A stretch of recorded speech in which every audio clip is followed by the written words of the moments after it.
And in terms of the agenda today, we want to start with a brief, I think, 101 on what the Canton network is, and why we think it's systemically important, and who's using it, and why, and some of the technology behind it. Then we'll talk about some news and developments on the network. There has been lots happening, and we'll cover that with Rajesh. Anton's going to be telling us a little bit about Talos and the work they're doing. And then we will move to the infomercial bit, where we will talk to you about what Launch Nodes does on Canton in terms of enabling customers to be multi-tenant validator nodes, and how that works, and the difference between a full validator and a multi-tenant validator. And then we'll move to talk about the tokenomics of Canton, which I think is a really important part of the innovation of what Canton have done, and try and give an analogy that allows us to explore that, and then move to a Q&A. So kicking off the 101, why is Canton important? Well, Canton is the only public blockchain with institutional grade privacy. And why that's important is that it allows financial services workflows to come on chain in a way that hasn't been possible before. And it has been focused on financial institutions, and despite only being live for a short period of time on mainnet, the adoption patterns are significant and extraordinary. And it's built for compliance and privacy and this idea of legal finality. In terms of who's using it, well, in addition to some of these household financial institutions, there are 400 other institutions who aren't listed who are using it. And there are also companies like BP and Microsoft in other sectors who are leveraging this privacy first and institutional grade control to build and make it a network for more than simply finance. What is the Canton network? The Canton network is, as I've discussed, privacy enabling, but the enabling tool behind that and language behind that is DAML, and Canton have spent a number of years building that, and it's been built by some of the best brains in business. And what it enables you to do is build applications with this application level control and data control that means institutions that couldn't use blockchain and build apps before are now able to. The engine of the Canton network is this synchronizer, and this diagram is complicated but important, and there's a link here that I think someone will share in the chat that explains this in detail. They're incredible resources, and what the synchronizer architecture allows for is almost a network of networks expressed in applications where privacy and access is controlled, and so is data. What's been built on Canton so far? Big repo platforms, important fixed income platforms, and bridges and wallets, and all the kinds of things you might expect with a finance focused chain. But I think it's expanding, and it won't be finance focused exclusively forever. And we're already seeing healthcare applications. We're already seeing sports and entertainment applications. And again, going back to that idea of a systemically important layer one, I think we see that for the adoption of other industries and participants. So as I said earlier, the adoption rate, the statistics are impressive, terrifying. We're Brits, so we should try and avoid hyperbole, but they're really incredible. And one of the things here that I think is worth focusing on is this T+0 piece, because instant settlement has been a holy grail in financial services and banking for a long time. And Canton gives you that by default. And the savings and efficiencies that are created in that are enormous. And that's exciting for everyone who's involved right now, but everyone who's going to be involved, and for what's being built in the future. That's the 101 over broadly. Momentum is building. The network is growing by all metrics. The number of validators, the number of new applications that are coming online, and the featured apps as well. And there is now an exchange listing, which hopefully Rajesh and Anton will talk a little bit more about. So that's that bit over. Rajesh, to news and developments in the network. Fantastic. Thanks, JD, and thank you everyone for joining. I think we've got a good array of people from around the world. When we started doing this, we were a little bit concerned, will there be enough to talk about around news on the Canton network? But one of the things that is very true is that every week there are some major new enterprises joining, new people becoming super validators, new products. So we're never short of news, actually, and the channels on LinkedIn and Twitter, etc., are always very buoyant with new activity. We talked about perpetuals listing last week on 4 exchanges, I believe, then, and this week we saw go live of Canton Coin listings on multiple different exchanges globally, and that's phenomenal. And not just because, not from a speculation perspective, but actually because it introduces Canton Coin to a whole range of other people who wouldn't necessarily have known about it or been able to access it before. And it also provides an off-ramp for folks who are kind of on the network already. So we've seen a lot of interest in Canton Coin since the listings. People are kind of asking, what is this network all about? It's been described as the biggest blockchain network you've never heard of because it's been in stealth mode for so long, and in the last year it's absolutely flourished. So we as a technology company don't speculate on price or anything else. We know that the view is that it's kind of undervalued, but we're just grateful that there's more exposure and more access to Canton Coin, because it means a lot more venues and a lot more individuals and businesses can get involved in Canton Coin, which is phenomenal. A few other things have moved forward this week. So Jay mentioned Talos, and we're very fortunate to have Anton here today. Talos was announced this week as the latest super validator on the Canton network, and I'll share a little bit more later on around what super validators are all about and their role in the network. But that's, we're always very pleased to see new super validators coming on board with different infrastructure and different utility that they've brought to Canton. The other big news story from a couple of days ago was Franklin Templeton's digital assets platform called Benji connecting and integrating with Canton. So Benji has something like $900 million worth of tokenized assets. It's now accessible and tradable from Canton. So again, all of these bridges, all of these integrations mean more and more utility, more and more scope for interesting use cases and interesting trading opportunities for folks within the Canton ecosystem. And last week, if you were on the call, we featured a couple of applications which we thought were pretty interesting. This week, there have been 14 featured apps which have just been told, you've been waiting around for a while to be approved. Why don't you have kind of probationary featured app status? And we'd love to see you on mainnet and see your applications in use. So a couple that we've picked out are Zorro Wallet, and we've seen loads of questions around how do we get a wallet on Canton. Loop isn't seemingly issuing out invitations at the moment. Should we use a Bron wallet? And there's a rich kind of ecosystem now of different wallets available. Canton Bot is another one that caught our eye. So it's essentially a Canton Coin faucet, which means if you're developing on Canton and you want some test Canton Coin, you can go to the faucet and say, give me some Canton Coin that I can use in my testing processes, which is useful. And then the final one we wanted to touch on was Handle Pay. So this is a pretty interesting application where if you've got a social media account, like a WhatsApp account, you can send Canton Coin payments to other people purely using their WhatsApp details. So avoiding the traditional pre-laggy interfaces of having to add in a long address for a wallet or other things, Handle Pay is kind of designed to take the pain away from that. So again, lots happening. We're just seeing a continuous kind of news feed coming through of new partnerships, new bridges, new integrations, which is phenomenal. And if you look at other L1s like Ethereum or Solana, yes, things change all the time and there are new things happening, but we haven't seen anything like the frenzy of activity and great progress that we're seeing in Canton at the moment.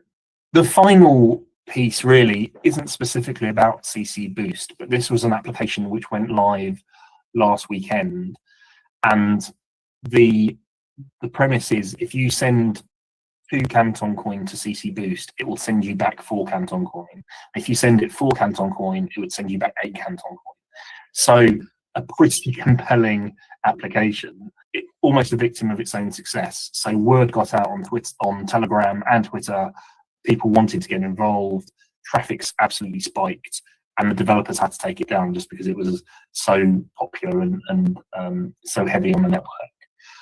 And it's led to, in addition to other applications that have preceded it, a lot of conversations around how do Canton reward activities on the network, and what types of applications should get special status, and what types of applications should get rewards for transactions. So, and I see a message in the chat saying you still can't sign up on CC Boost. You absolutely can't. They're kind of taking it down for now. So we're seeing a lot of interesting debate about how should app developers be rewarded on Canton, and that drives, you know, the economics of the whole network. And I'll touch on some of this a bit later on, where I try and explain why Canton's very different from Bitcoin and Solana when it comes to kind of network economics and tokenomics. Let me hand back to you, JD, and hopefully we can get Anton on screen and on mic to chat. Anton, are you there? I'm here. Hey guys. Fantastic. Thank you, Anton, for joining. First off, I suppose would be great to get a little bit about your background, Anton, and how you joined Talos. Sure. Yeah. And thanks for having me. Super excited to be here. It's funny, the slide you flashed with the users of Canton Coin Network. 2 of those are my ex-employers. So started off my career in TradFi, as a lot of people here did. I was at Deutsche Bank for about 13 years and then moved on to JP Morgan. And then made a switch over to crypto in 2022 or so. So fairly late in the cycle. Started working at a small cryptocurrency broker as a product manager on trading, and then have since been at Talos for about 3 years. So that's essentially my journey. I'm a product manager at Talos, focusing mainly on post-trade and DeFi, and has been fortunate enough to work and launch our super validator on the Canton network. Great. Well, that leads into my second question, which is that many people here today won't necessarily know about what Talos does for institutions. Could you tell us a little bit about that? Yeah, absolutely. So Talos is the sales pitch is we're a digital asset trading platform, but I think that's a little bit outdated because we do so much more than that. So Talos started in 2018 as essentially an OMS. So the idea was to help institutional clients trade in a more effective manner. Right. So at that point, liquidity was very scattered. Obviously, you had different prices, and you still do today. Not just there's less disconnect now, but back then there's so many liquidity providers all streaming different prices. And Talos's goal was to normalize all of that for our clients and allow them to more effectively get liquidity from the markets. Over the years, we've sort of we've added on the end caps of that equation. So now we power the full end-to-end cycle of digital asset trading. So now we have a pre-trade product, so allowing clients to determine what they should trade. Obviously, our execution layer is still the bread and butter of Talos. We have connectivity to 90 plus venues, and these are exchanges, LPs, custodians, DeFi even. So again, we are still very focused on actually allowing clients to get liquidity from the markets. And then we have a very strong post-trade offering now, which I cover, and I lead that vertical. But that's essentially allowing clients to manage their assets and manage the operational and portfolio levels once the trade has actually been made. So again, in my mind, I sort of split it between pre-trade, trade execution, and then post-trade. And then Talos is across all of those. And over the summer, we acquired a company called Coinmetrics, which gave us, that was the last missing piece to our equation, and that's data. So now we have, on-chain data, yeah, I think at this point we're sort of the full end-to-end solution for institutions to engage with.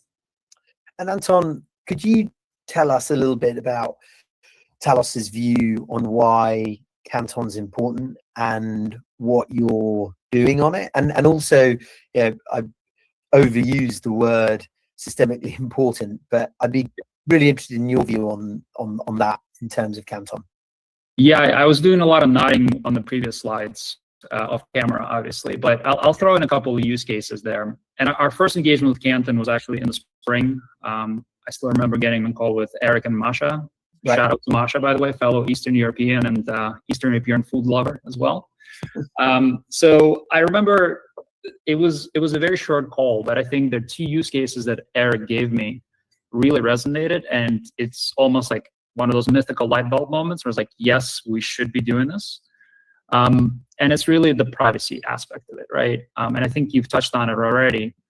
But a very simple use case that I could think of is, and that Eric brought up, is imagine you wanted to pay your employees in stablecoin, right? It's a very, very simple use case. There's no way to do that today without everybody seeing how much everybody else is making, right? There's such a simple thing that you cannot achieve on the existing rails, right, pre-Canton. And the second portion, again, that's really exciting to us is the settlement. So again, Talos, powers interactions between institutions, and settlement by far is a bilateral activity, meaning that we trade with each other and then we have to settle with each other, right? There is no concept of a centralized clearing DTCC like as you would in TradFi markets. So those settlement transfers, again, are currently very public. And if you really wanted to, and I'm sure there's places that do this, you can actually gauge sort of the settlement flows between the various counterparties. And that information obviously is not something that you want out there, because that could allow interested parties to understand your trading volumes. They can gauge your revenues from that. They can understand what your trading strategies are based on the assets that you're settling as well. So a lot of that stuff that's public should really not be public, and is not public in TradFi markets. So again, I'm stealing a quote from Eric, but in this case, the transparency of blockchain is almost a bug and not a feature. And Canton addresses part of that. Yeah, we all steal quotes from Eric. That's for don't that. And then what are your clients' views on Canton and their adoption patterns, to whatever extent you can talk about it? Yeah, so largely across across two verticals again, and our super validator application really focused on two things, and that's unlocking the liquidity of the Canton coin itself, which again I'm happy to talk to, and the second piece, which is a longer term, that's the settlement aspect that I spoke about. So our institutional clients are hyper focused on both of those things, right? So our goal with the super validator application was to essentially say we will help grow the adoption of the network through increased liquidity of Canton coin, which we did support, through the listings process that happened 2 weeks ago on Perps, and then this week on Spot. And then going forward, and this is something we're piloting now with a couple of our clients, they absolutely have the appetite to move their public settlements into a private sort of chain. So I think both of those verticals are extremely interesting for our institutional clients. And I mentioned this before, but Talos is a purely institutional platform. We have over 200 plus clients, but these are blue chip names that are not, small mom and pop shops. We're dealing with some of the largest institutional clients in the world. Yeah, and I think that sort of answers my next question, which is that how is Talos helping institutions to adopt Canton? They're what you're describing sounds like they're almost crying out for it, if that's strong. Yeah, definitely. So definitely on the liquidity front, it was from our perspective, we were preparing for the listing, obviously taking from a tech perspective. We were trying to get all our internal ducks in a row, making sure that we can support it once it goes live. We had no idea, obviously this is private information, on when the listings would actually happen. The funniest thing to me is that we've had inbounds from our clients asking us, when is this happening? Have you heard anything? So there was definitely sort of appetite and this pressure that was building up in our clients where they were expecting us to to list the coin as soon as it's available. And we are, again, I can't speak to the volumes obviously, but we've had the spot listing on Monday, and we've seen some very healthy volumes. I checked this morning. I was honestly surprised at how much our clients have traded. Nice. That's and I suppose on my final question on a personal note. So how's it been? Behind the scenes supporting the go live of Canton Coin across exchanges. Yeah, I mean, part of it is BAU. I mean, obviously Talos being sort of in the center of between all the various counterparties, like we are sort of used to this. But it was still kind of interesting because there was a specific deliverable that we had to meet as part of our Super Validator application. So I'll tell hopefully a funny story. Monday morning, we were sort of ready to go. We were monitoring when the exchanges would actually launch the network, and we were all prepared. We've obviously been preparing for this for a couple of weeks. And my CTO comes over to me and he's like, "We're ready?" I'm like, "Yes, we're ready." And he's like, "Okay, how long do we have after the coin launches to actually list it per our commitment as a Super Validator?" So I tell him it's 5. And he was like, "Okay, 5, we could do it." And then I say, it's 5 business days. That's what's in our application. And he just looks at me, he's like, 5 business days? I thought it was 5 minutes. So that just sort of shows you sort of the standard of Talos and what we're sort of the delivery at which we're used to operating. So he had this in his mind. He had this full understanding that we would support Canton within 5 minutes of launch. I'm happy to say that it was actually much quicker than that. I think as soon as it launched across 4 different exchanges, our clients were immediately able to trade it within less than a minute. So yeah. There's one thing that you've touched on a couple of times and I haven't picked up on, but could you talk a little bit about what it means to be a Super Validator on Canton and what that means for Talos and how that works? Yeah, so Super Validators, I think there's a lot of different paths to becoming Super Validator, and there's a lot of different values that each Super Validator brings, right? The Coinmetrics, which is the company that we acquired, they actually they brought their own Super Validator, so they were a Super Validator on Canton before acquisition, and they really deliver value through data. So they actually have released a Canton Intelligent application over the summer. I'm not sure if it's a featured app or not, but they have been really essentially providing the value to the network in that way. For us, as again, a trading shop primarily, the 2 verticals we're primarily exploring and through which we aim to provide the data is increased adoption of Canton Coin as a sort of liquidity and as a token. And then, as I mentioned, facilitating a lot of those settlement activities that our clients are currently doing. We want to move them to Canton, right? And we want to work with our clients and build tools that they need for them to actually settle on Canton versus bilaterally as they do today. That's essentially, again, that's the main 2 ways in which Talos is looking to add value. Anton, thank you very, very much for that. Real pleasure to have you here today. And the financial institutions, you probably know most of them already, and most of them are in touch with you already. But if there are people on the call who want to understand more about Talos, what's the best way to do that? Yeah, so talos.com, very easy. Contact us in the top right corner. I'm on Telegram as well at Anton dash. So yeah, feel free to reach out. Fantastic. Thank you, Anton. Thanks for having me. And Rajesh, now back to you. Fantastic. Thanks, JD, and thanks again, Anton. It's really good to have had you on the webinar. A quick kind of infomercial from Launch Nodes in terms of what we're doing on the Canton network. If you're not aware of Launch Nodes, we are a profitable global node and applications business. We've been around coming up to kind of 6 years now.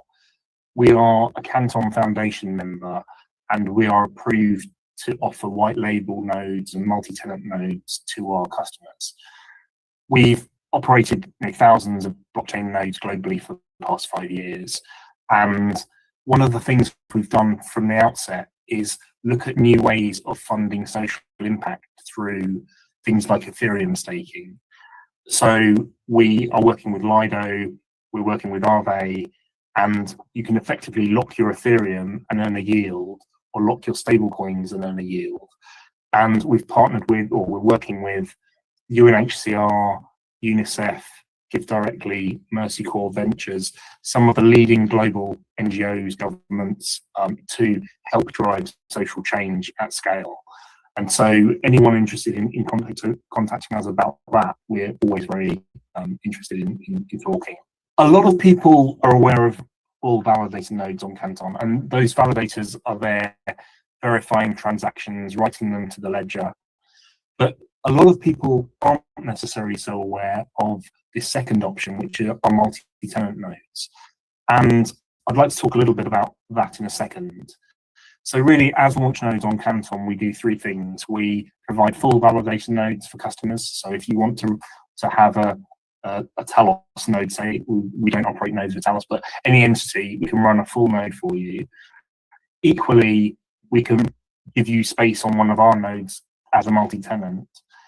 And then thirdly, we have a pretty unique labs concept where we build Canton labs quickly, efficiently, and can deploy them to mainnet in a very condensed timeline. So we've got great YAML developers, we've built apps ourselves, and that's increasingly becoming a larger part of our business. So going back to multi-tenant versus full node, I think most people think the full node is absolutely what they have to be on the Canton network and to participate in it. And Canton a while ago thought, let's actually have a simpler version where people can not have to run a full node, which is costly, and you've got to keep it running 24/7 and manage it and do version control.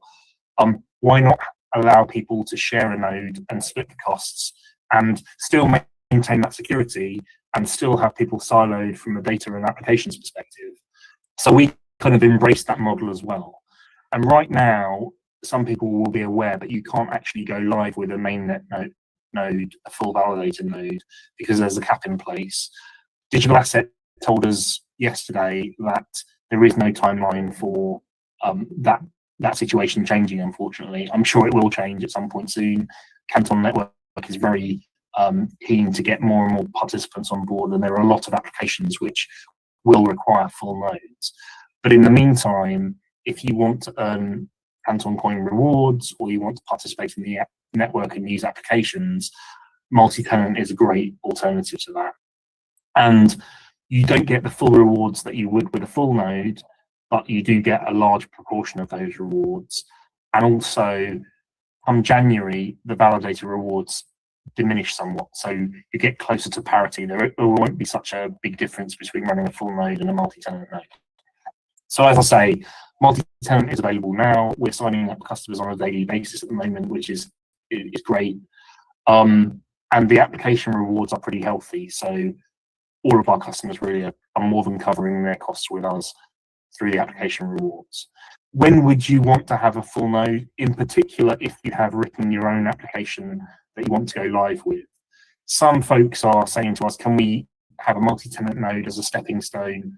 And when full nodes are available, we'll switch to that. And that's absolutely a kind of roadmap that we'll work with customers on. But the reason for that is if you've got an application and you need to connect to weather stations or sports data feeds or other things, you don't really want to be doing that on a box that you're sharing with other people, because you want full control over every aspect. So again, the rewards picture and the ROI around both of these models is changeable and very changing all the time. But in general, we're finding that customers are having a great time running and participating on the Canton network from an ROI perspective. We're a safe pair of hands, essentially, and we're very much back in Canton and believe in its future. It's a phenomenal network, and the ecosystem is great as well. One of the questions we get a lot is, how can running a node be so lucrative?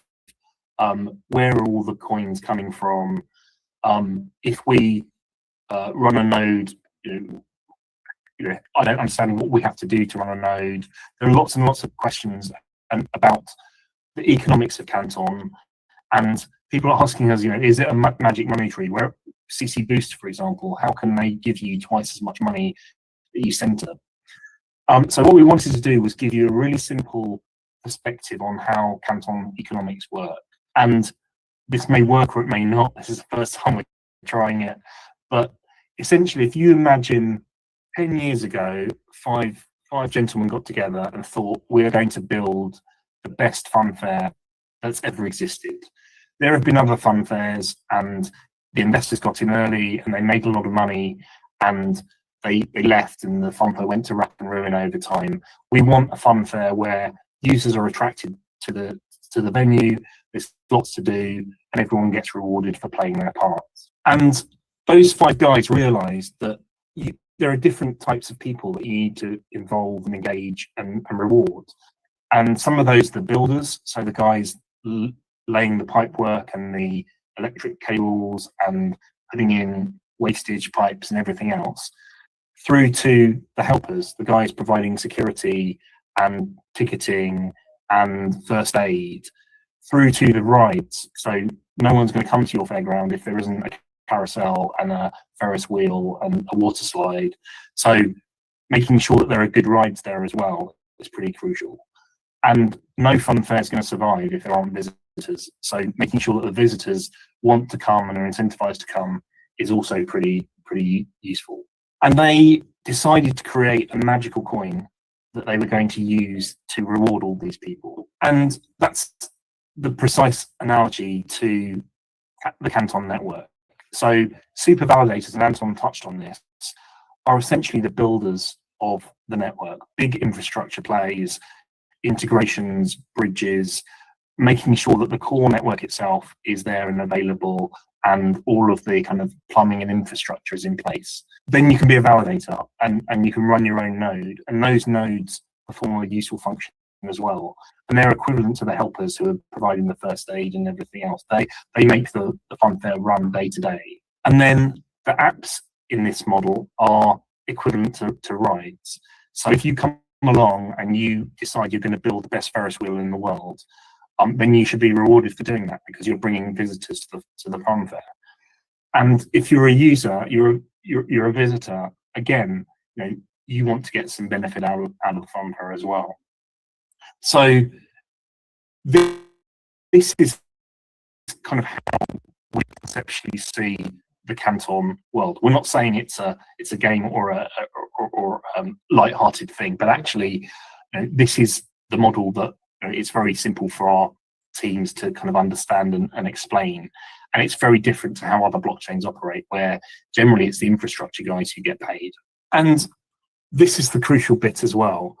And there's been a lot of confusion this week about, is there a supply cap on Canton Coin? There's talk about Canton Coin will only ever have 100 billion Canton Coin minted, which is true, but it's not like Bitcoin where you have 21 million coins and that's it.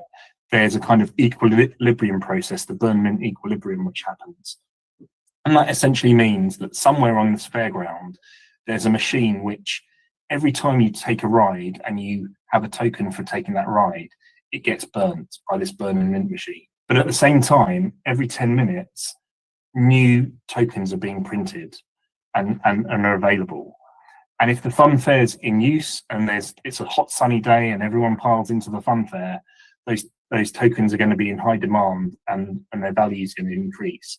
But at the same time, if it's a rainy, cold winter day and no one's at the fun fair, the tokens, the value of the tokens falls significantly because no one's using the rides. So making sure that use and appeal are kind of balanced out is the job of this burn and mint machine, and causing network health, bringing about network health essentially. So that, in essence, is a very whistle-stop tour of how Canton does tokenomics. And just to kind of bring it back to the picture of other layer ones, if you operate on the Ethereum blockchain, virtually all of the rewards go to the folks who provide the validators. So if you write an application, and Eric's used the example of Aave before, if you write some of the most successful applications on Ethereum or on Solana that exist, the only way you can get rewarded up front or through the process is typically through grants, which are hard to come by, that a bunch of guys sit in a room and decide whether an idea is good or not. Whereas Canton makes it much more democratic, because they're effectively saying, yes, people who provide the plumbing and the lights and everything else need to be rewarded, but actually a lot of the utility comes from the apps. So we want to disproportionately award app builders rewards, basically, which is where if you run a node and you run a whole bunch of apps and make those available, then you can earn decent rewards on the Canton network. So again, apologies for the very simplistic analogy for Canton tokenomics, but hopefully it kind of helps explain the differences between Canton and other things. There are a whole raft of great resources. I'm not going to drill into them. I'm just going to flash them on screen. The Canton Foundation's website has been revamped. It looks great. Go and have a look at that. Canton Network. There are some great podcasts around at the moment, including Melvis's podcast, State of the Ecosystem, and some with founders of Digital Asset, Don Wilson, Yuval, and others. So by all means, go check those out. And if you're a builder or you want to know more about smart contracts and DAML code, which is the language JD mentioned earlier, there are some great hackathons, ideathons, other things happening with some real prizes. So prize pool of around $20,000 for this next phase. So again, you can find all this stuff online on the social channels and on the websites. One final plug from us. I know a lot of people in our community are going to DevConnect this weekend or beyond. We are co-hosting an event with Sensei Node talking about Canton. So it's kind of Canton side event. It's at the Polo House in Buenos Aires. I think this weekend. We can give you more details on that. So if you are going and you'd like to meet some folks from Digital Asset, I believe that Jacob, who runs partnerships at Digital Asset, is going to be leading a panel there. Reach out to us and we can give you the Luma link, and we'd love to see you there. I think that's largely it, other than questions. We've got about 15 minutes for questions if people have any. I'm just going to open the chat. Before the first question we had right at the start of the call, a lot of people will have missed it, is what is Kantara? Do you want to take that, JD, or do you want me to pick that up? No, I'm happy to take that. So Kantara is software that makes it easy for validators to subscribe to applications. So the model that Rajesh sort of explained in the tokenomics piece plays out whereby you, as a multi-tenant node or as a full validator, can subscribe to applications. But when I subscribe to Netflix, I pay them some money and I get movies. I don't get 400 Netflix coin back. But as Rajesh explained, the tokenomics model is that the user and the application are rewarded. And so your ability to subscribe to these applications is a function of how much you earn. So Kantara makes it easy to subscribe to these applications as a full validator and as a multi-tenant validator. And so you will be essentially subscribing to the application, you pay your subscription fee, and then they will produce an offer for you, which you accept, and then you're A-OK to use that application, and your node, in whichever form, starts earning rewards. And then a question from Nicholas around what's the benefits of having more validators running their app? Do you want to take that as well, JD? Yeah, happy to. So if you've got more validators running your application, you're going, again, back to Rajesh's analogy, you're creating utility on the network, more useful transactions. So the benefit isn't necessarily for the app developer, it's for the application that's been built. If it has more validators running it, then it has more people accessing it, and therefore more economic returns for that application. Feel free, if you've got any other questions, drop them in the chat. In the meantime, JD, you were on the tokenomics call this week.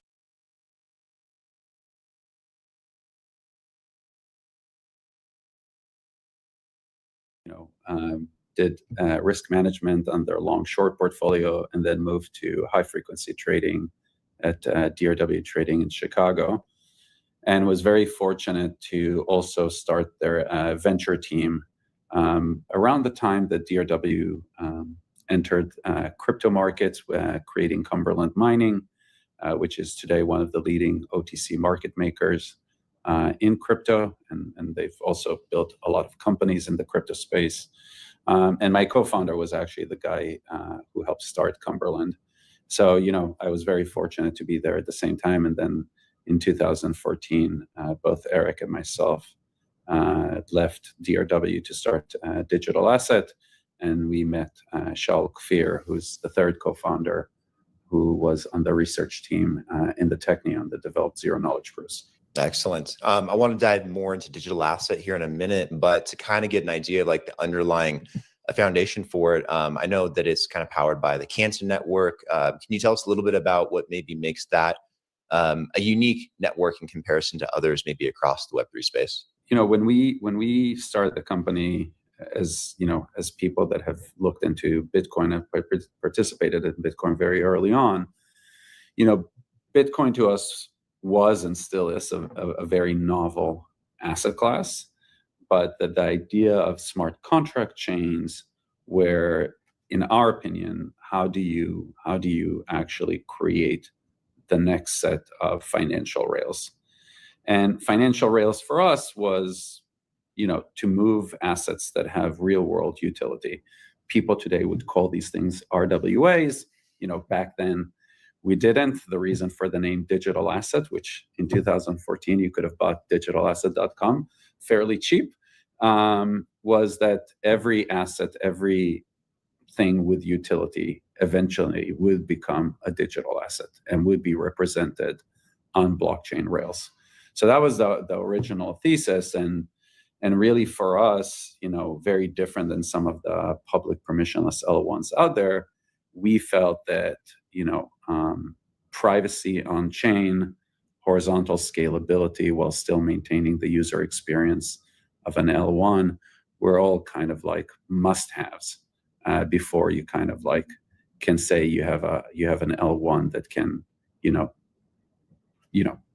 process at scale real world assets. And that's just kind of like the background of digital asset and kind of the story behind Canton. Gotcha. And digital asset, the name is self-explanatory, but in your guys' minds, is there like a core mission that you guys kind of want to achieve with it? Sure. So really our core mission is to make Canton the number one L1 smart contract chain in the world, and to really drive real world assets into the network. We can talk in more detail about what is already happening. But again, from our perspective, and this is not necessarily any kind of personal opinion about is it good or bad, but like we believe that one of the reasons why a lot of these chains move, very heavily with, the markets, or effectively have like a very high correlation with markets, is because they don't actually drive real world utility.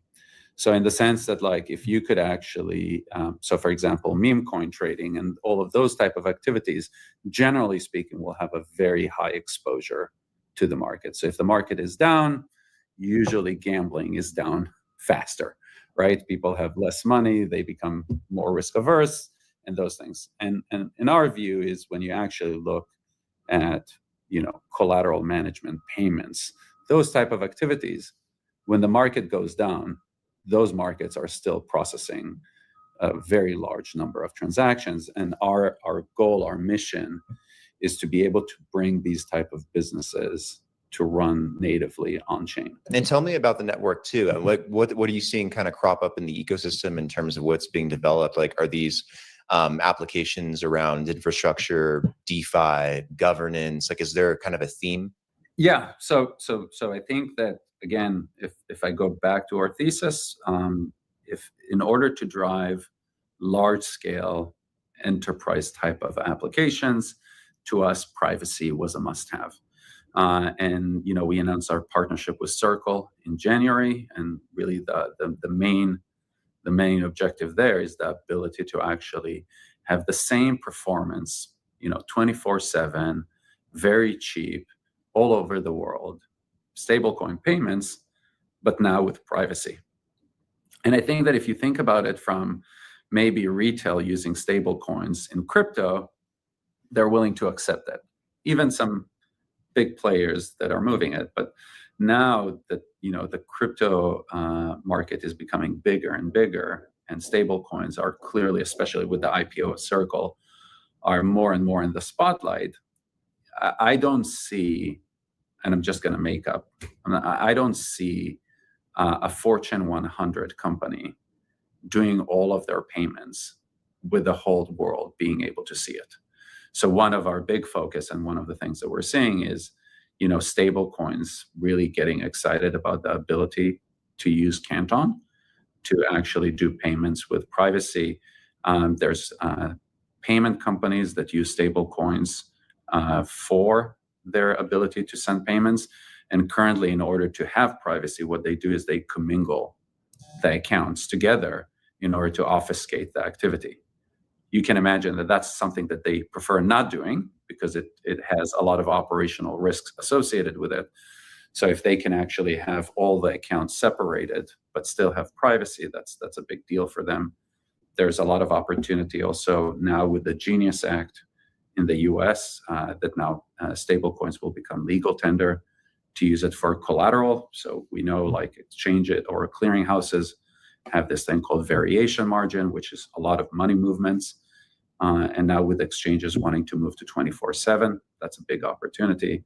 So that's just one aspect. And the other is really just collateral, generally speaking. And interestingly enough, the uptake in Canton is from crypto companies that are actually saying, hey, now we're large institutional players. When we move assets, those are large sizes. And because of the lack of privacy on public permissionless chains, we get front run. People actually monitor our wallets and we get front run. So one of the interesting things is that a lot of the uptake is also from crypto players that are not only going to use things like stable coins or other real world assets, they're also asking us to wrap crypto assets into Canton and to be able to move crypto assets with privacy. So for example, if you will wrap Bitcoin into Canton, you could actually now move Bitcoin without the whole world seeing that you've moved it. No, it's great that you guys are working on all this stuff. It's kind of weird because we're in this like stable coin summer, trying to find a coined term for it here, where you have the Genius Act likely getting passed and signed into legislation, into law. You have institutions like JP Morgan, Bank of America working on their own stable coins. You have so much kind of going on here behind the scenes with it. And there's a lot of interest in yield bearing opportunities and yield generation on stable coins. It kind of has taken the market by storm as of lately. Any thoughts on maybe what's kind of driving some of that interest, maybe from an institutional side? Yeah, I mean, listen, I think that just payments, generally speaking, over the last few years have been a very hot opportunity. And I just don't think that there's anything different. I think that to me, with the Genius Act coming together, you have something that we haven't had before, which is now, again, a stable coin could be viewed, or is going to be legal tender, which is a game changer. Because until now, it wasn't. And again, if you think about as a crypto participant, you're willing to accept that risk. If you are, again, like a Fortune 100 company, you might say like, yeah, I'm willing maybe to take some risk, but I'm not willing to kind of like in a wholesale manner move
invested $4.19 billion into Web3 startups. Last few years, the main driver for VCs was AI.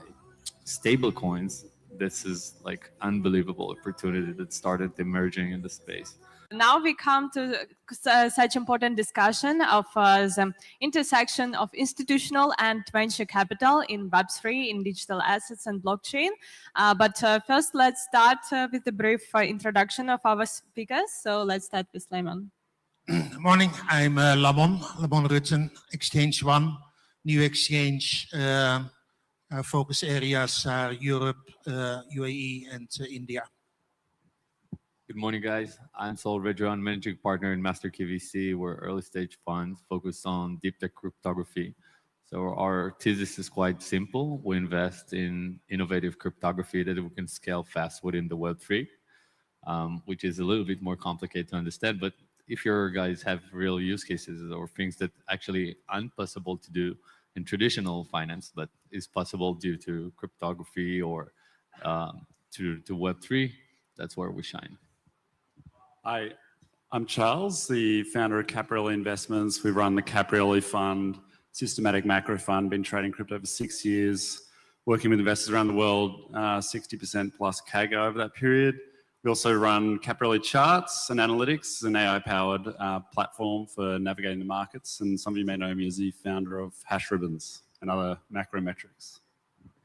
Hi, my name is Hein Tibos. I'm head of product and OTC at Flow Traders.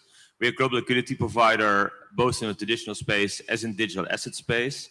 We started trading digital assets in 2017, when it was a very novel and upcoming market. Currently, we've seen it really mature, and so did we. So right now, we have a full end-to-end offering, mostly based around providing liquidity in digital assets. Hi there, I'm Henson Orser, and I'm founder and CEO of Soter Insure, an insurance company that we launched in March of 24 and went operational this year. We're backed by Further Ventures here in Abu Dhabi, as well as WebN and Brevin Howard. And our first funding round was done by Galaxy Digital in New York. Prior to founding Soter Insure, I was the first CEO of VARA, the Virtual Asset Regulatory Authority down the road in Dubai, where I helped launch that in 2023. Before that, I ran a crypto custodian called Komainu, which we spun out of Nomura Securities when I was a senior executive there in partnership with CoinShares and Ledger. Thank you. And my name is Sana Tutava. I'm founder of AI Crypto Minds. It's a PR marketing agency and advisory. So we help projects, companies, experts with the promotion, getting them featured in top media like Forbes, Bloomberg, Entrepreneur, CoinDesk, and so on. Additionally, I produce documentary films about Web3 adoption with top minds like CZ, founder of Binance, Vitalik Buterin, creator Ethereum, Palardino, CEO Teza, and many others. And as well, I'm advisor at the family office. We provide loan financing, collateralized in crypto and publicly traded stocks. So let's start with our conversation. And I would like first to touch the points on the venture capital investing. And if we check the data, we can see that in Q3 2025, they were invested $4.19 billion into Web3 startups. And 56% of those deals were for later stage financing for the crypto startups. But we haven't really, the market for altcoins really taken off. But for the later stage companies, it has been really booming. We see as well a lot of M&A deals, over 100 M&A deals, and some big, super big ones, right? Ripple acquiring Hidden Road for $1.25 billion. Stripe acquiring Bridge for over $1 billion, and so on. So we see a lot of traditional businesses and as well both large companies acquiring other companies, the same as Coinbase acquiring Deribit and so on. And additionally, we see another huge rounds for a lot of private equity financing rounds, like for Kraken. They raised over $500 million. We saw the news about Tether planning to raise $500 million at $20 billion valuation and so on.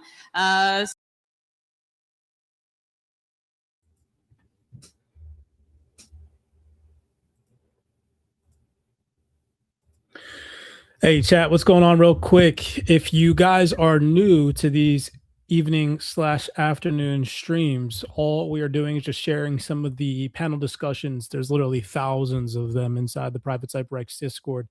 The panel discussions from all the blockchain summits that are currently taking place or have taken place within the last few months. And we're streaming those for you guys directly. So if you guys are enjoying this, do me a favor, share this stream. We're going to roll off here soon. I'll probably play one or two more for you guys. If you all are feeling this one after they do the introduction, let me know in a chat. If not, we can go ahead, we can switch it up. I have one more that I wanted to share with you guys today. This one was on my radar as the headline title looked relatively interesting. It says Institutional and Venture Perspectives in the Digital Asset Space for 2026. So we'll see what this one entails. We'll give it maybe like 10 minutes into the or after the intro to see if anything juicy comes about. And we're going to continue to do these live streams in the afternoons for you guys when we have time, sharing some of the research inside the Private CyberX Discord. So blessings to you guys for tapping in with us. Let's jump back in, give this one another 10 minutes. If anything juicy happens, I have my notepad out. I'm writing things down as they come out. If nothing juicy in the next 10 minutes comes out, then we're going to go ahead and we're going to transition into another panel that I want to get into with you guys today.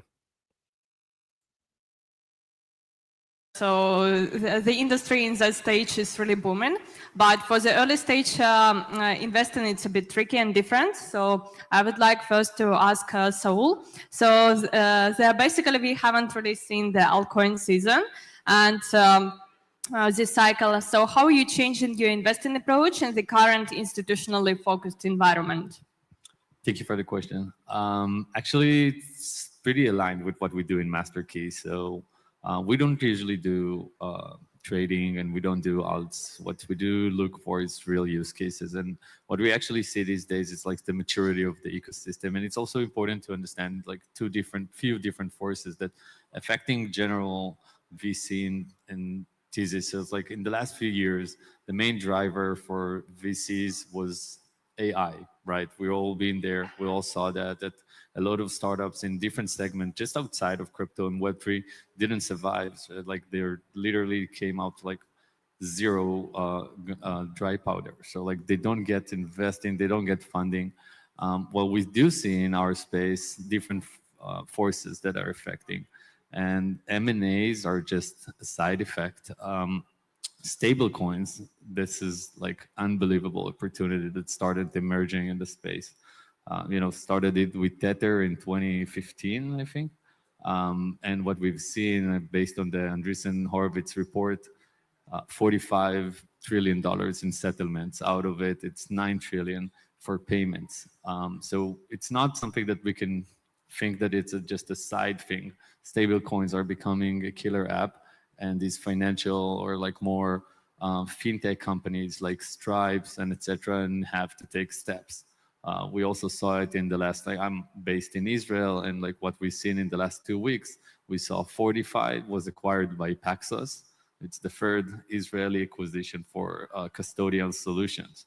When you're looking on the territory, deep tech, MPC, Coinbase acquired Unbound Security. That is like basically the MPC engine that secures the ETF and the custodian for Coinbase. PayPal acquired Curve. Galaxy acquired GK8. And you're probably most likely using Fireblocks if you're institutional. These are all Israeli companies now. 45 was acquired. We also see that stocks on chains are becoming a massive opportunity. And it's not just because you can do 24/7 trading, it's also because of DeFi applications that just not exist for real retail users that invest in stocks. Now they're capable to do it. And Beck.Finance was acquired by Kraken recently. So what we see is basically consolidation for real use cases, for the real market money makers, which are pretty aligned with our thesis. It means that alts are not going to be there. Don't get me wrong. Alts will continue. Alts will shine. Alts will start trading at $5 billion valuation from day one. I'm not really sure. So like when you see that VCs are pumping prices, taking tokens to the public, I'm not a fan of that model. I'm much faner, like I believe in the models of Echo that was also acquired by Coinbase, and Legion that basically bringing the community to take part from day one, from the get-go, and build the project together. And that's the way that also early backers can make profit.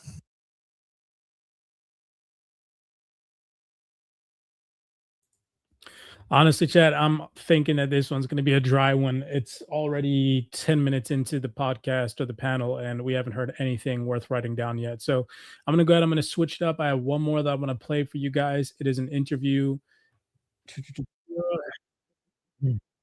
It was an interview that Milk Road just dropped roughly about 2 hours ago. And we have Zach Prince, the former BlockFi CEO, now head of Galaxy One, unpacking what's actually happening in the scenes in the crypto space and why 2026 may look nothing like past cycles. So let's dive into this one real quick, because the one that we're currently listening to is honestly boring me to death. So I know that it's probably doing the same for you guys. So let's lock in.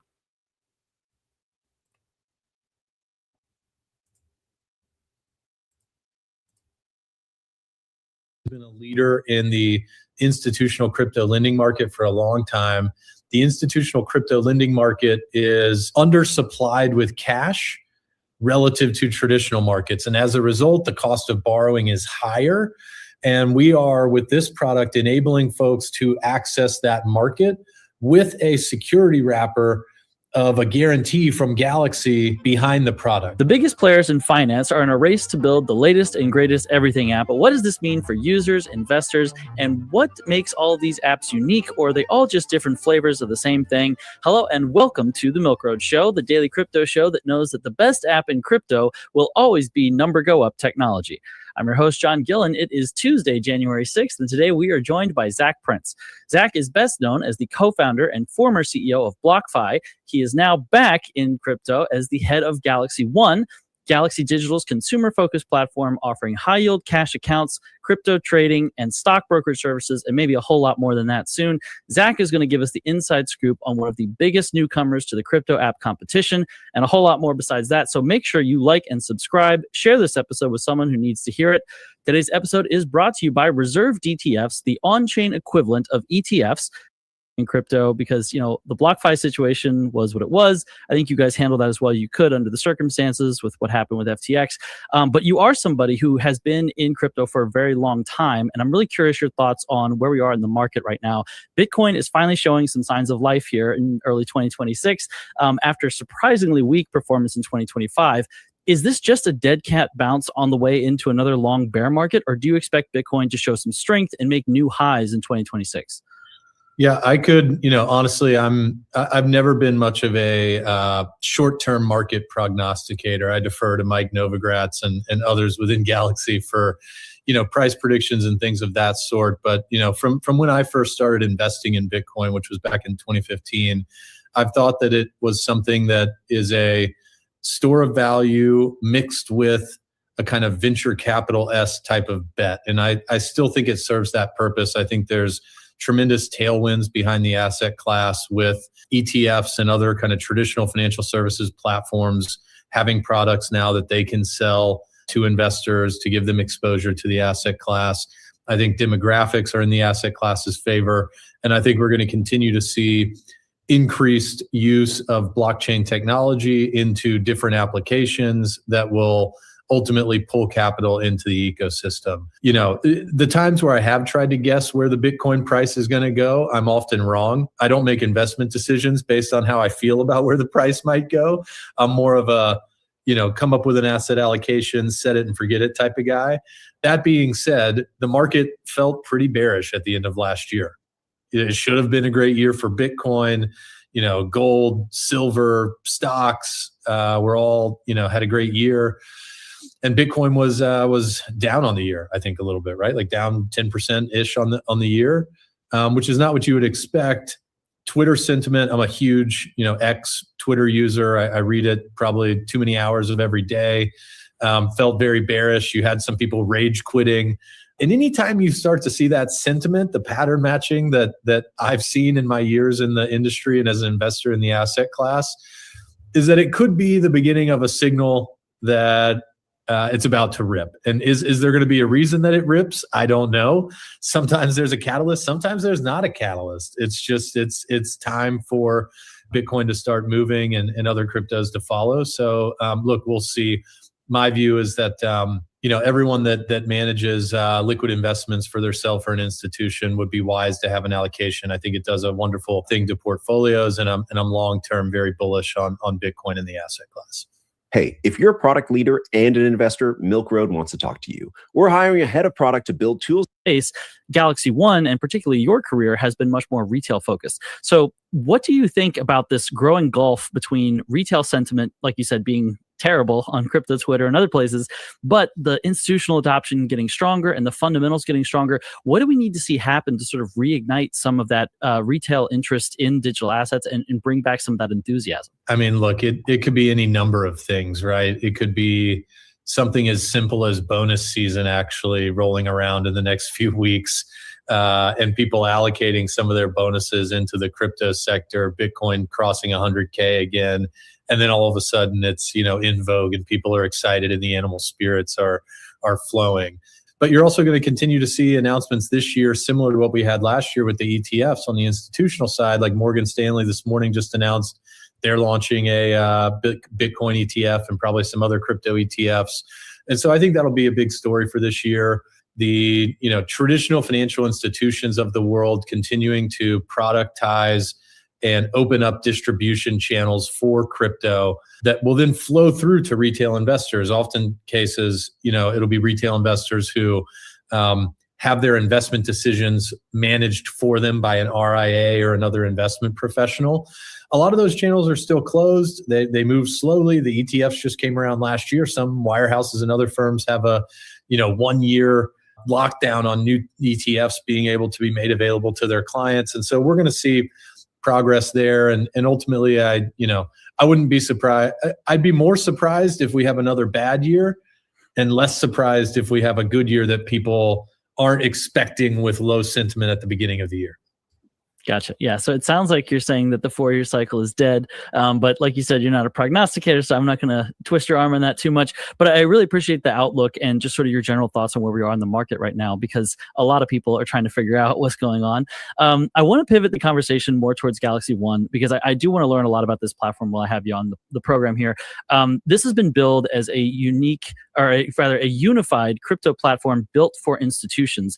And that's, I think, something that's been emphasized a lot, is this built for institutions piece. It was launched by Galaxy Digital in October of 2025. It allows investors to manage cash, trade crypto, and invest in traditional stocks and ETFs all in one place. And that's that unified piece. Just tell us about this. What got you excited to come back to crypto with Galaxy One? Why are you passionate about this specific project? Sure. So, what got me to come back, I've had a long relationship with Mike and Chris Ferraro at Galaxy. They were early investors in BlockFi. Chris was on the board at BlockFi through our Series B. And so we've had a great relationship for a long time. I respect them tremendously as, incredible capital allocators, incredible thought leaders. And, I was very excited about the potential to join the team, but also I was very bullish on the space that Galaxy operates in, which I would categorize as being, when I joined, institutional crypto financial services, and then obviously their expansion into AI data centers. I think it's a pretty unique company to have both of those things under one roof. And I think over a long enough time horizon, you'll see some interesting intersections there that Galaxy is able to take advantage of in ways that, other companies might not be as well positioned to. And the idea for Galaxy One, which Mike and Chris had, basically a simple idea, which was, should we bring some of this institutional infrastructure and services that Galaxy has built to individual investors? That idea was something that excited me tremendously.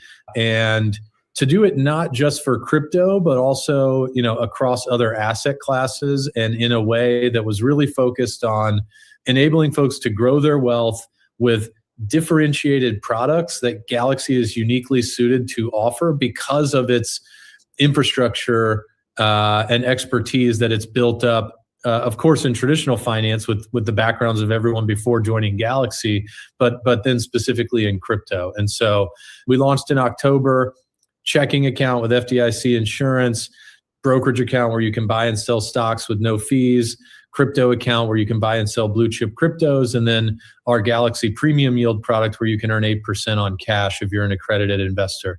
And this is just the start of what we're going to bring to the market on this platform. But ultimately, I think if you look at us a year or two from now, you'll say, wow, there's like 3 or 4 things that Galaxy One is doing that I cannot do at Coinbase or Robinhood or some of the other, traditional consumer financial services companies. And there'll be things that, you're either accessing capital at a lower cost when you're borrowing, or accessing investment opportunities that offer higher returns, or kind of a different, better risk-adjusted return profile than traditional allocations. And I love this stuff, this is building consumer financial services is a passion of mine. I'm kind of like a personal finance nerd, and I also love crypto. And so having the Galaxy platform as a place to build something like that, and doing it with a publicly traded company, which is something I haven't done before. BlockFi was obviously, private throughout its entire life, was another thing that really interested me. So I couldn't be more excited to be here and be a part of this team.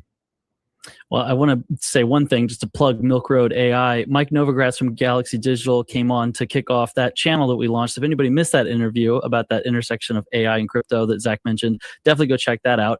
But I want to ask some more questions here, specifically around some of these products and features, services that you said that Galaxy One is going to have that'll be unique differentiators. One of the things I've seen is you guys are offering FDIC insured cash accounts yielding up to 4%. And a premium yield product up to 8% APY for accredited investors. My understanding that this is going to be backed by Galaxy's institutional lending, but not FDIC insured, that premium product. I'd love to hear more about that. And this is like the classic crypto question. Where exactly is that yield coming from? Tell us about this product and what's going on there. Yeah, sure thing. So one thing to note, for both of these products, the FDIC insured checking account and the 8% premium yield for accredited investors, you can auto reinvest the interest that you're earning into the crypto of your choice, and soon, to give you a little bit of a glimpse into the roadmap, also into any stock or ETF of your choice. So this idea of compounding wealth over time, comes through in these products already. Differentiate. Wow. Are you guys hearing this right now? This is crazy. This dude's confirming that these high net worth individuals or accredited investors can tap into 8% yield, compound that daily into their favorite digital asset. This is massive confirmation that if you're involved in DeFi right now and you're already generating yield and then compounding that daily, you're on par with what some of these individuals are offering to these larger investors. That was a huge confirmation. I'm happy that we stuck around for that one. I wrote that note down right there. That was a good little tiny timestamp. I'm going to run that back real quick. Love to hear more about that. And, this is like the classic crypto question. Where exactly is that yield coming from? Tell us about this product and what's going on there. Yeah, sure thing. So one thing to note, for both of these products, the FDIC insured checking account and the 8% premium yield for accredited investors, you can auto reinvest the interest that you're earning into the crypto of your choice, and soon, to give you a little bit of a glimpse into the roadmap, also into any stock or ETF of your choice. So this idea of compounding wealth over time, comes through in these products already. Differentiated products, I think Galaxy Premium Yield to 8%. There's just not a lot of places where you can get a short duration, publicly traded company issued private security where it's just a very attractive yield on cash for someone that has a short-term cash position for whatever reason, or is a fixed income type investor. I think this product is worth taking a look at. Where does the yield come from? Really simple answer. Galaxy has been a leader in the institutional crypto lending market for a long time. The institutional crypto lending market is undersupplied with cash relative to traditional markets. And as a result, the cost of borrowing is higher. And we are, with this product, enabling folks to access that market with a security wrapper of a guarantee from Galaxy behind the product. So while the yield is being generated from institutional lending in the crypto markets, you have the protection of a guarantee from Galaxy, essentially making the risk profile something more like corporate debt. So if you're thinking about analyzing the risk, I think the right way to do that is by looking at Galaxy's health as a publicly traded company. They're publicly produced and audited financials, which isn't really something you've been able to do with any crypto lending product, yield generating product historically. One thing I would note, because of our focus on risk management, the product is capped at 250 million in total size for now. So at some point in the future, we will be saying that product is not available anymore potentially. But that's an important consideration for risk management, and it highlights how important risk management is to Galaxy. The institutional lending book, as of the last quarterly earnings report for Galaxy, was at about 1.8 billion, and so we basically sized this vehicle as a as a function of that, and we said, okay, if we want this vehicle to be just a portion, we don't want all of the institutional lending to be funded by this, but we want to give investors on the Galaxy One platform access to it. We put that cap on it. That's also important for risk management. We couldn't generate 8% in the crypto lending market on $10 billion of cash. So there is a little bit of like a while supplies last component to this vehicle, but there's plenty of room for now. Yeah, I remember what it was like back in 2021 and 2022 when everyone was promising, the 16% APY on however many billions they could get. Yeah, exactly. So it's good to hear that that's not what's going on. And yeah, no, I think that like the framing of that with the limit on the offering for the product is a good way to frame it. You're going to have dollars waiting in line to get access to that, and that's a good place to be.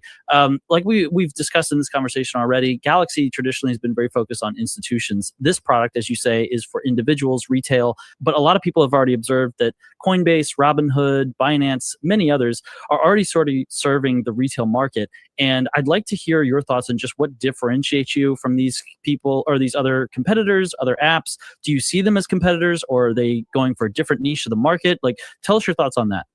Yeah, sure. We're open to everyone, but I think we're going to have products that are particularly interesting to folks that are in the kind of mass affluent or higher net worth category of retail.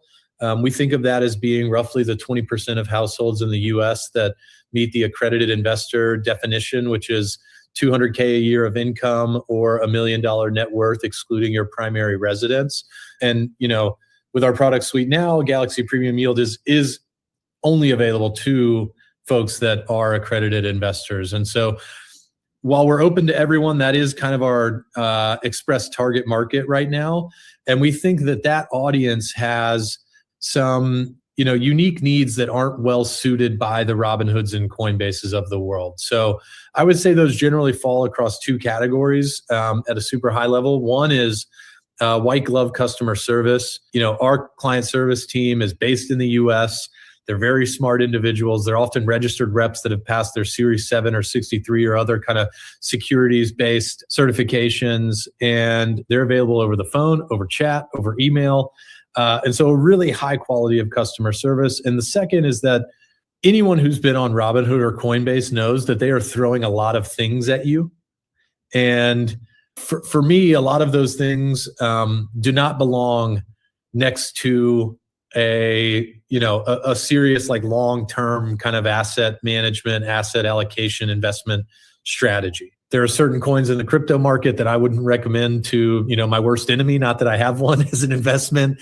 There are, amounts of leverage or, things that happen with that are just a lot closer to gambling, I think, than investing. And so we're going to do less of those things and more of things that fit into the categories that I was talking about earlier, enabling folks to do tax efficient, low cost borrowing where it makes sense, to allocate their investment dollars into vehicles that are differentiated and allow them to compound and grow their wealth better than they can on other platforms.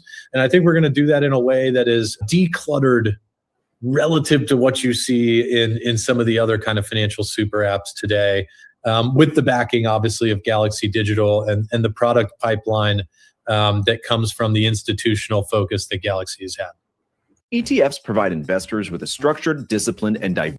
Sure, tokenized financial products are the service, and they want some of these things unbundled from the plethora of things that go in a normal everything app, and then to have those things that are in there be very premium quality, institutional backed, or institutional grade rather. So that's helpful just as to think about how you're framing this in your own mind.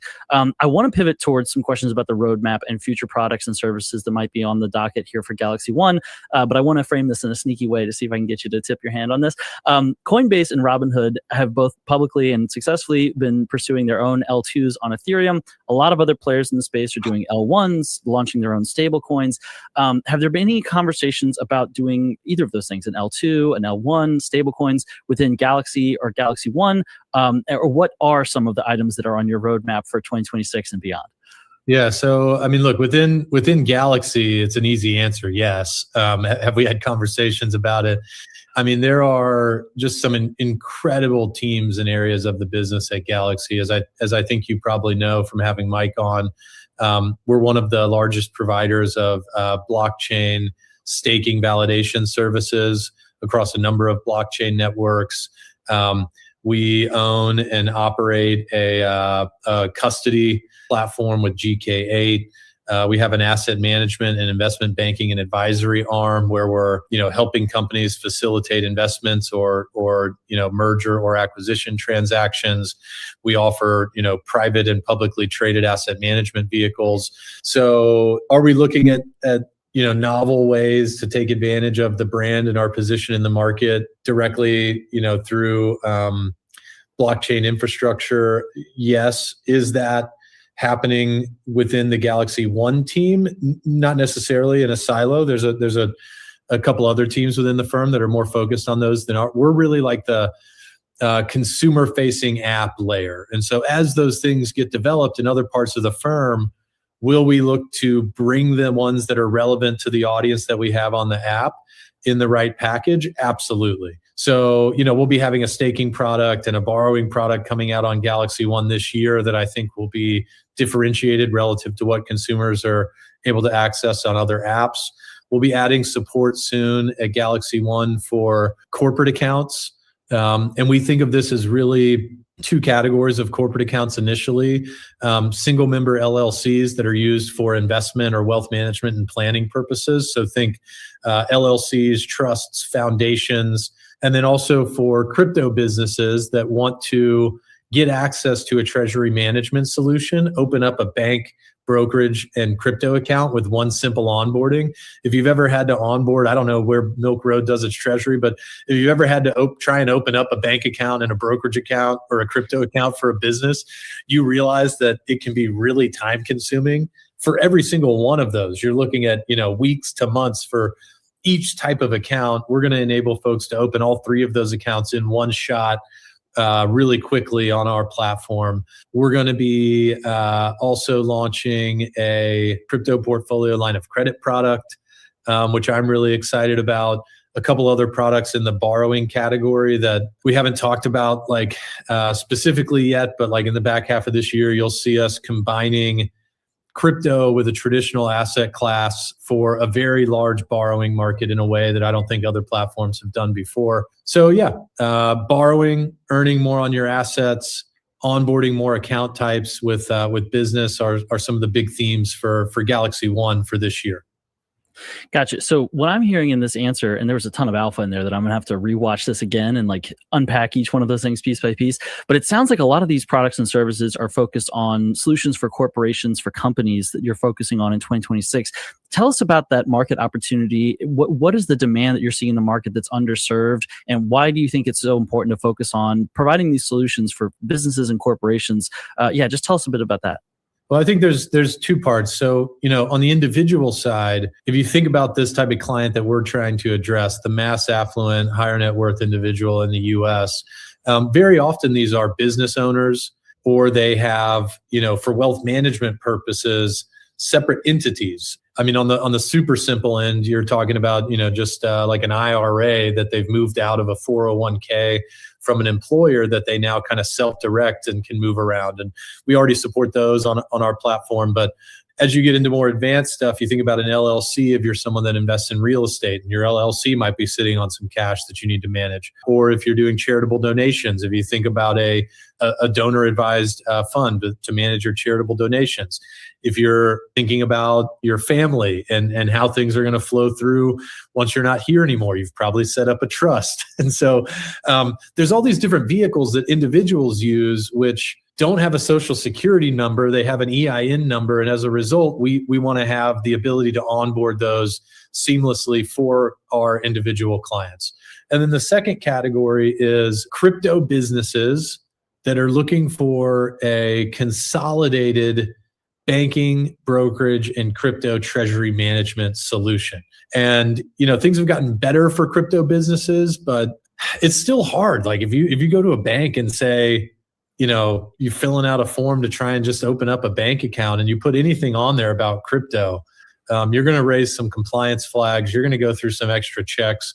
We understand the crypto market very well. We already, support on the institutional side of Galaxy tons of crypto businesses with different types of solutions. And so bringing that to the app for smaller businesses that wouldn't necessarily qualify for a relationship with Galaxy's institutional side quite yet is something that we think is a big opportunity. Thanks for explaining that. I think that makes a lot of sense and helps track why these products and services are going in that direction. I want to ask a couple questions about what you're anticipating for the future here, but I want to ask specifically around the Clarity Act. A lot of people are anticipating that once this bill comes through, which hopefully it will soon, it's on the docket in Congress right now, there's going to be sort of like a double-edged sword for crypto. On the one hand, there'll be a lot of opportunities, a lot of new capital that can potentially come into the space. On the other hand, there'll be challenges because a lot of legacy players will start to move in and launch their own products. How are you thinking about that in terms of the challenges and opportunities that come from the Clarity Act for Galaxy Digital, but specifically for Galaxy One? Sure. So I think a lot of that really has to do with, market structure, what type of asset falls into what bucket, and what exchanges can facilitate the trading of those assets. And so I don't want to discount the value of the Clarity Act. I support it. I think it's going to be a great thing for crypto to have that clarity. I think it's an item in the bullish category for the asset class when it gets across the finish line. But for Galaxy One, we're kind of agnostic to that exchange layer. We're trying to be a platform where wherever something might be traded, whether it's in the traditional brokerage world or the crypto world, you're able to access it here. We're able to get you quality execution at a good price. And so I anticipate that it will, facilitate liquidity for the space. Increased competition in general is almost always a good thing for consumers. And so we welcome that. But it's not something that we've thought a lot about having, implications for our roadmap, because we're really a layer above that, creating services and access on top of the exchange mechanics. Gotcha. Okay, that's helpful. I want to ask about 2026. There's a lot of big narratives that are out there right now. The intersection of crypto and AI is one that we've briefly touched on, but also stablecoin adoption, tokenization has gotten a lot of attention as well. What are some of the bigger meta trends that you think do benefit Galaxy One, or that you are really excited about going into 2026 here? I would just say it's, despite all the doom and gloom news that we hear, if you open up, if you turn on the TV or read social media apps, like the wealth of the American consumer is doing really well. Demographic trends, I see a lot of stuff about how like younger people are getting screwed because older people are holding all the money. Well, the older people are going to pass away and pass the money down to younger people. So as that wealth transfer starts to happen, the preferences of younger folks are going to matter more. And I think they're much more familiar with, platforms like the one that we have at Galaxy One, where it's kind of an app first, multiple kind of products in one place, really intuitive user interface versus the traditional, you have to pick up a phone and call your broker or schedule a meeting with your financial advisor to get anything done. So I think those trends are in our favor. Obviously the interest rate cycle and the prospects of a new Fed chair and a dovish interest rate policy, I think are bullish for the borrowing products that we're planning to launch. and also for markets and the economy as a whole. So those are a few of the things that I would call out. Stablecoins are the biggest use case in crypto right now, but let's be real, using them on chain is still way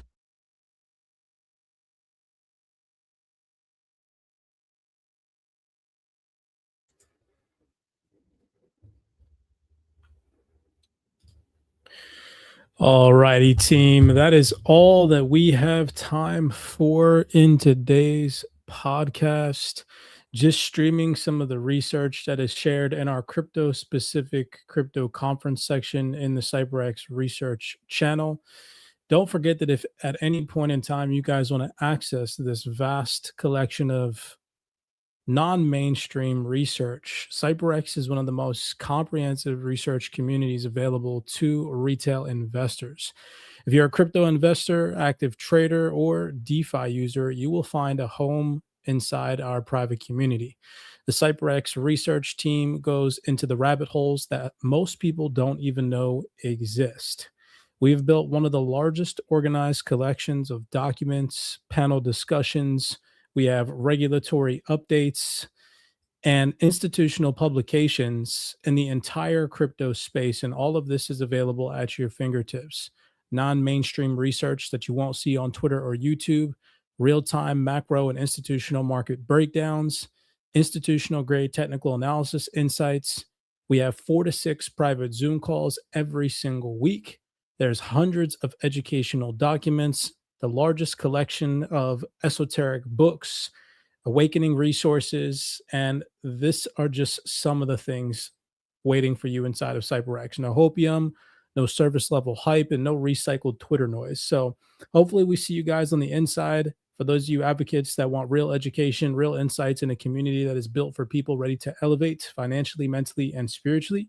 Many blessings to you guys. Be cognizant, be aware out there, and we will see you all in a later breakdown. Everybody take it easy. Many blessings.